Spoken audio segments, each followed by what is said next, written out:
Thank you so much. You guys are just wonderful.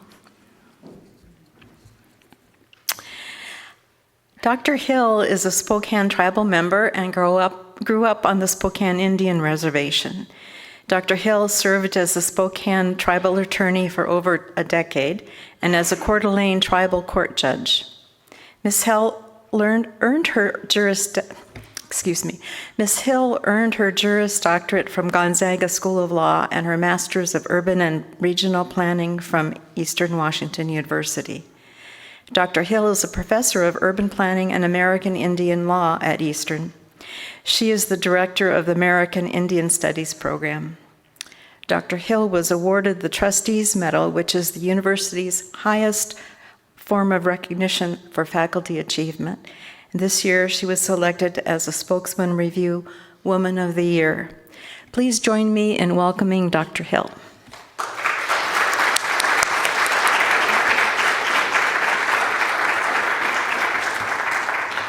Heo putisin kasihu putisin kweli putis luchalacht, Louis Quest, Sipani, Lusin Yapenson Quest, Margo Hill-Ferguson. Good morning, everyone. I welcome you to the homelands of the Spokane Tribe. And in my language, I just welcome our relatives and friends and explain that my tribal name was Tsipani, which is a sing-song of the Jiskakane. It's a bird, a hand game that we played with our grandmothers. Before I begin, I would like to share my cousins drove in from the reservation, my Corral family cousins, and they are going to, Melody's going to sing a song, and her mother, Ampero, has joined us. So I wanted to invite them to share a song before I begin.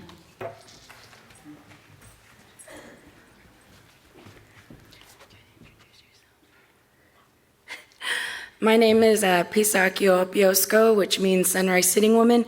This is my daughter, Oki Sagosquel, which means woman lives in the sky. And just really quick, the song that we're going to share is just, it's a very old song.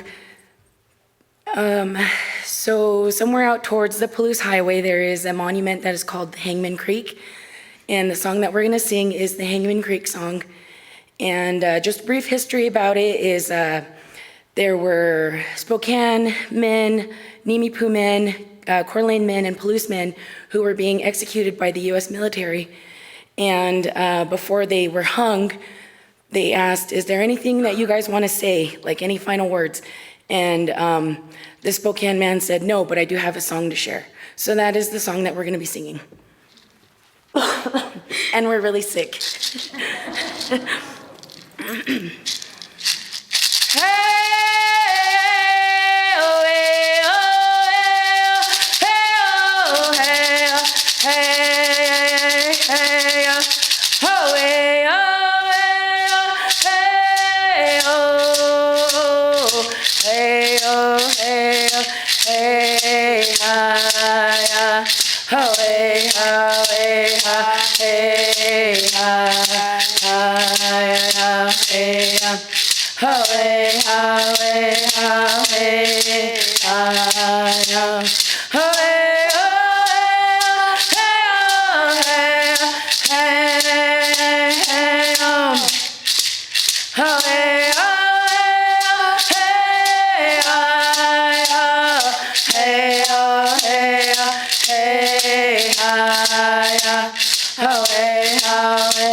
So as we share our beautiful songs and we begin to understand a little bit of the issues, I just want to say that I am so thankful for UU Church.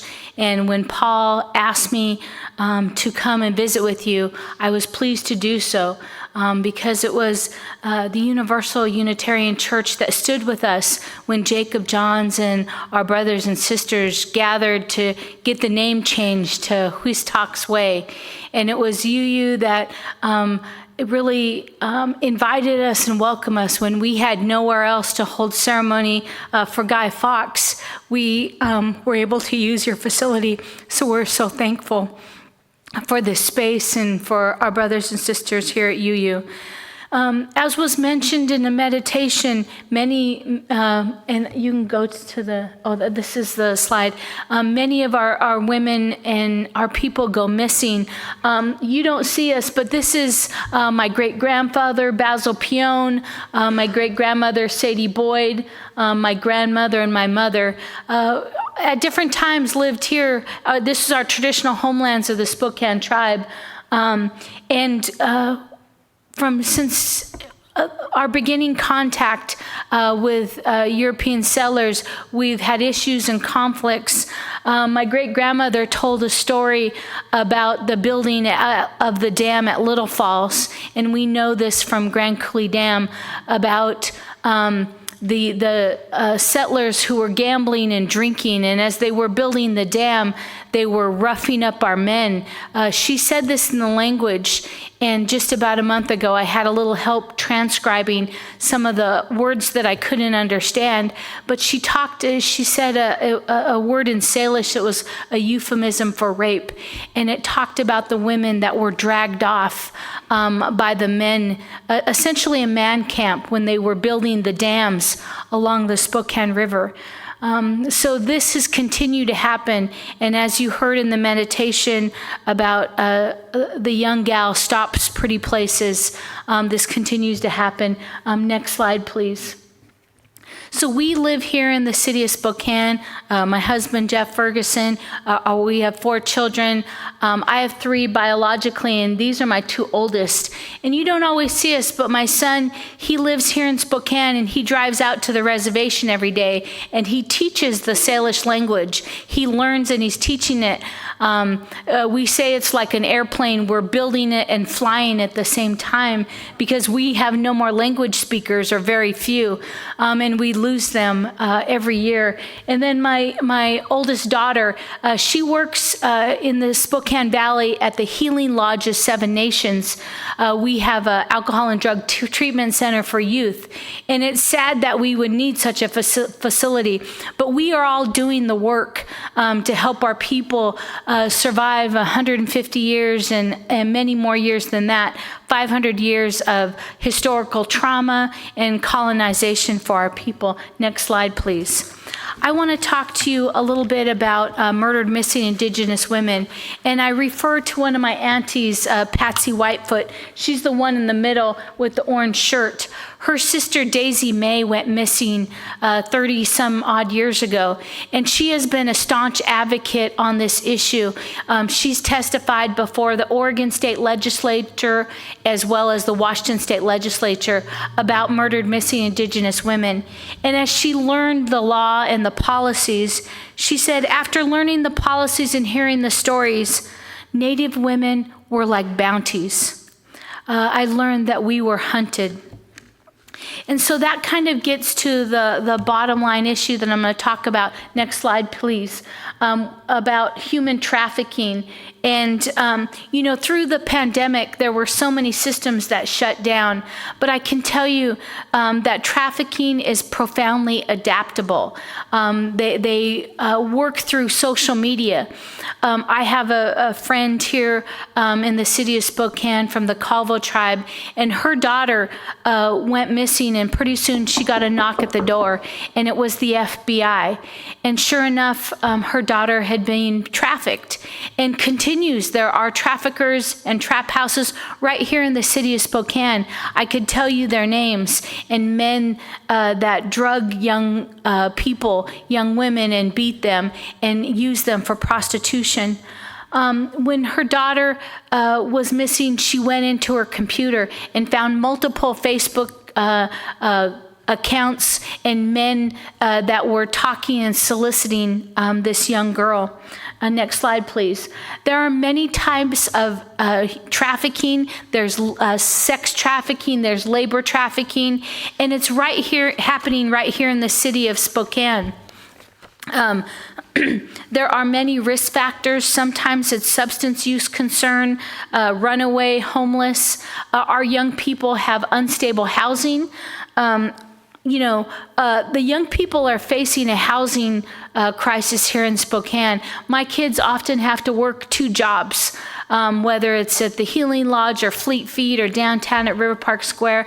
My daughter's apartment that she's just going to be moving into is $1,400 a month. That's often more than many of our mortgage. And you just know why it's so hard for young people, even when they're trying with 2 jobs to make rent. This is a case that happened right here in Spokane. Amanda Pacotis was dragged and forcibly removed from the Spokane Tribal Casino by this man, Joseph Presian. We know that we have to deal with this not only on the streets of Spokane, but our own tribal facilities. And we are working to fight this issue. There was a tribal leader that went to the chairman's house when he heard about this case and said, and our chairman didn't know anything about it. So he didn't stop there. He went next door to the chairman's son's house, who's on the gaming commission, and they pulled up the video and they got it to the police. So this man was arrested. When they tracked Amanda down, she denied it. Often victims recant. They won't testify against their perpetrators because they've been so victimized, beaten and abused and threatened. A tribe out of California recently contacted me and asked me to write the story of a young African-American gal. She had gone off to college, and her dad was actually a minister and her mom was an attorney. Yet there was a man that showed up at the campus well-dressed, and he said, "You're so beautiful. These traffickers manipulate and they know what to tell victims. Would you want to be in our video?" And he invited her to be in a video.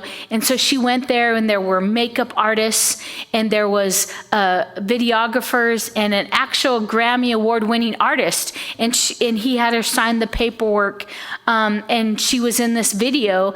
And then the next time he called her, it was another event. But there was some red flags. And so when he called her again, she said, "No, I've got to focus on my studies." And he said, "What?" He said, "I own you."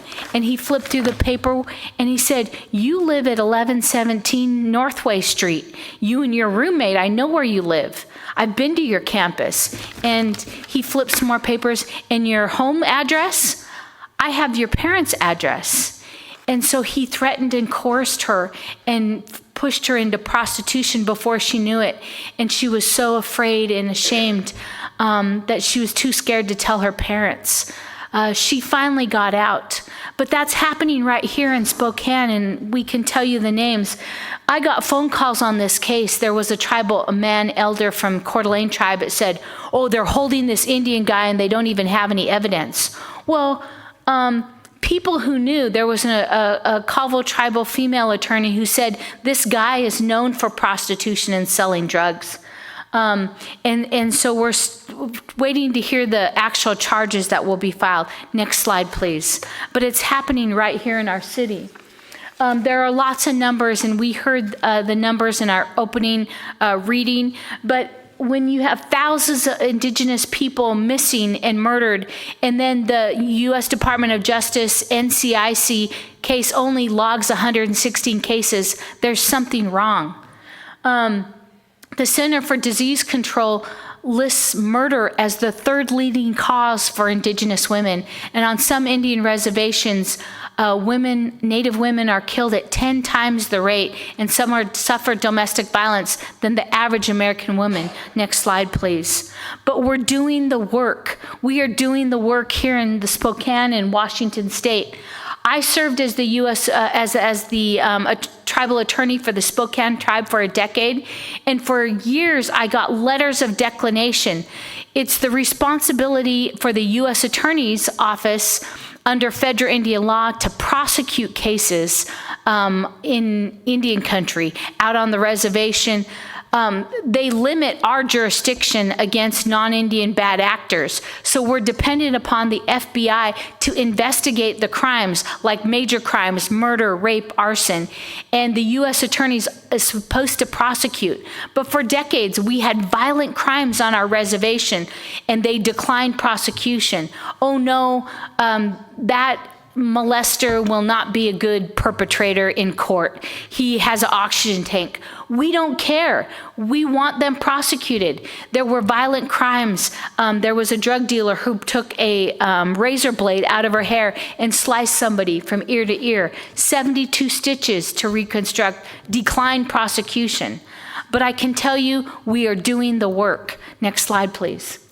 We are working to prosecute these bad actors. This is a case up on the Colville Indian Reservation where more than 100 pounds of illegal drugs was confiscated, firearms. This was part of a multi-task force between BIA, Bureau of Indian Affairs, law enforcement, DEA, drug enforcement, and tribal, state, and federal efforts. This is what happens when we work across jurisdictions. 161,000 deadly fentanyl-laced pills were taken, in addition to 80 pounds of methamphetamine and firearms. When we do the work, we can put these bad actors in jail. Next slide, please. But unfortunately, it doesn't always happen. This is my great niece, Nika Stenskar. She had been on the west side in a drug and alcohol treatment facility, getting clean and sober. She had a job and her family would go and visit her, but she had 2 children, so she wanted to come home to the reservation. She got a new job and was going to start at the Nispelem Trading Post. Unfortunately, she went out one more night with her friends, and Nika Jo passed away of an overdose leaving behind 2 small children. I do all that I can to support these young children, and they're being raised today by their grandparents. So these bad actors need to be accountable. Next slide, please. We're doing the work here in Washington State. My husband, Jeff Ferguson, and I talked to our chairwoman. The funding had been cut for the tribal liaison in Eastern Washington for the Washington State Patrol. My husband drafted a letter that we sent to our tribal council, and it got sent out. They said, why not share this to other tribes? It went out to other tribes. That week here in Spokane, we were having the Affiliated Tribes of Northwest Indians Conference, 57 tribes in Oregon, Washington, Idaho, and Western Montana. And our tribal leaders passed a resolution that went to the Washington State Patrol and went to the governor's office. By Monday, the head of Washington State Patrol was walking in and say, who did we vet for that position in Eastern Washington?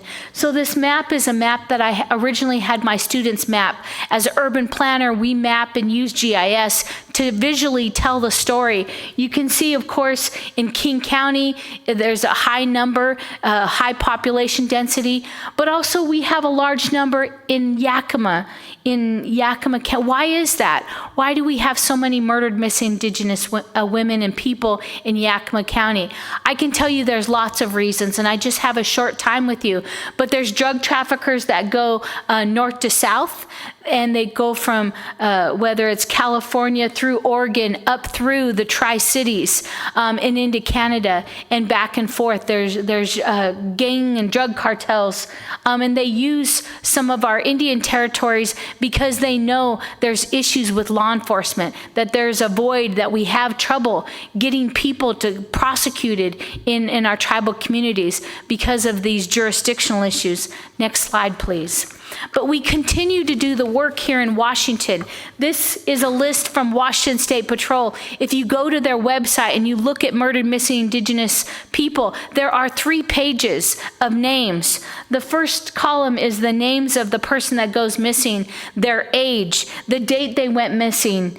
Then it is the jurisdiction and the phone number to call. We have an alert system so that when our people go missing, that there's somebody looking for them. We deal with so many stereotypes. When you have it in the media, we're blamed. They call us drug addicts or sex workers. And law enforcement doesn't always look for us. You know, when a person that's not of color goes missing, like Gabby Petito, we hear the name and it's all over our news. But when Indigenous people go missing or people of color, we are often not looked for. Next slide, please. Here in Spokane, Washington, we have a high urban Indian population. I'm the chair of the board of directors for the American Indian Community Center, and I had my students map this information. I asked our director, which tribes do we come in contact with in Spokane? And so all the green are the Indian reservations in northwestern America. All those green. And Spokane is the highest urban center between Minneapolis and Seattle. Lots of Indigenous people were relocated here in the 70s before they were getting ready for termination. And so you can see it, that, and as mobility, we move back and forth between our tribal communities and our urban cities where there's jobs and education. Next slide, please. And so there are a lot of issues. The United States Supreme Court in Oliphant in 1978 said that we have no jurisdiction over non-Indians. Often there's poor relationships with law enforcement. There's still prejudice, and as I said, we're dependent upon our law enforcement, whether it's FBI or the U.S. Attorney's Office to prosecute. Next slide, please. And I didn't set my timer, so you have to let me know about how time. Okay. Critical issues. I'm a professor in urban planning, and I ask people, what if I'm in Philadelphia or different places around the country, what does this look like to you?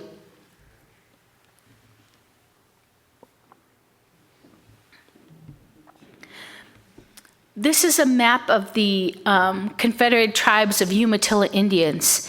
And to many urban planners, they say, oh, that looks like a zoning map. What this is a jurisdictional map with every different color. If you look at the blue, that's tribal trust land. If you look at the orange, that's tribal fee land. And the cream color, the white color, that's non-Indian owned land. So our reservations are literally a checkerboard. And that causes confusion for law enforcement. Who can come in and arrest these bad actors? Who can prosecute these cases? Next slide, please. And as I mentioned, things are different today. We are doing the work. Here in Eastern District, we had U.S. Attorney Vanessa Waldruff, who was doing the work. She helped us to prosecute some of these cases. There are lots of cases that I could tell you about, assaults that happened that weren't prosecuted, but today they are calling us. They are seeing what we want to have happen. Next slide, please. Vanessa Waldruff, who's no longer now at the U.S. Attorney's Office because of the new administration, did the work to have Bree Blackhorse sworn in. She had 5 new U.S. attorneys to prosecute these crimes. Next slide, please. When there's a crime on the reservation, it matters what's the race of the perpetrator, what's the status of the land, and what's the crime. All of those have jurisdictional implications on who can prosecute the crime, and bad actors know that. Next slide, please. So they come to the reservation as a refuge to sell their drugs or traffic people. Tribal people were relocated across the country, and this map indicates how we were sent from our homelands into urban areas. Next slide, please. There's a book I'll refer you to called Highway of Tears by Jessica McDermott. It's also an Audible, but it tells the story of First Nations and the perpetrators, who was a young white male in his 20s. Also, there was a serial killer killing Indigenous women, and also there was a judge that was preying on young Indigenous women in Canada. So I point you to a Highway of Tears. Next slide. It really takes all of us. This is a case where a young female was abducted from a tribal park in Montana. She was trafficked clear down to Mexico. Her and her friend said, when we get out of here, you just run like heck. Just run like heck and don't look back. They dug out and they ran like heck, those 2 gals. And this young gal ended up on the Canadian, or on the border in San Diego, and they believed her. So she was able to call home and get home to her parents. Next slide, please. This is happening here in the city of Spokane. I don't have the opportunity to tell you all the stories, but down at the Globe, young women were getting drugged. Thankfully, my niece got to the bathroom, and the girls got her into an Uber, and she got home. Young people have to be careful. We can't wear both earbuds when we're out running. We have to travel together. Next slide, please. Even us as adults need to pay attention to where we park in lit places. These are the risk factors, the indicators for Indigenous people when we go missing, whether it's homelessness or lack of job opportunities. There's a lot of risk factors that make us vulnerable. The jurisdictional issues, the lack of jobs. I'm going to wrap up here. Addiction, emotional abuse, loss of land and culture. Next slide. It takes all of us. The solutions, it's a collaborative work across our communities with law enforcement. We need good foster homes. I encourage you to consider being a foster parent. My husband and I have fostered 6 children. It's hard. I've been cussed out. I've had to call the cops. But our young people in foster homes are more vulnerable because they question what's wrong with me, and they are vulnerable to being on the street and the traffickers. Next slide, please. We're doing a lot of work here in Washington State. We have the tribal liaisons. We have an Amber Alert system. We have bills at the state legislature. Formerly, the U.S. Attorney, Bob Ferguson, now the governor, is doing the work to have a cold case unit. Next slide, please. We also have Indigenous legislators, Claudia Kaufman, and these folks are working for us in Olympia, Chris Stearns, Deborah Leekenoff. So we have a voice in the Washington State legislature. And I think I have one more slide. But The task force is working with families, they're working with tribes, with law enforcement, data and research, trying to find solutions. But it takes of all of us. When we see something, say something. Next slide, please. We've had art installations. My husband, Jeff, was asked to curate an art show at Guac to bring attention. Sometimes we have to take to the streets. I have a number of publications that was shared with you in your bulletin. I encourage you to read the magazine article from TRB and also the economic article that it's a more academic, but there's the specific story of one of our sisters that went missing. So I encourage you to click on the links that were provided for you in your program. Last slide. It's a call to action to support homes, whether it's the YWCA Women Domestic Violence Shelters. We have Vanessa Bian Crisis Center, our youth programs, our domestic violence women. There's Yoyot Spokane here in Spokane. My husband and I have Elk Soup, a nonprofit group that provides programs and empowerment to Indigenous family. Again, I thank you so much for inviting me to share with you. I encourage you to read a little more. And if you see something, say something. You can report it to law enforcement because our communities are more safe when we all stand together. Lum lump, Petsiat. Thank you.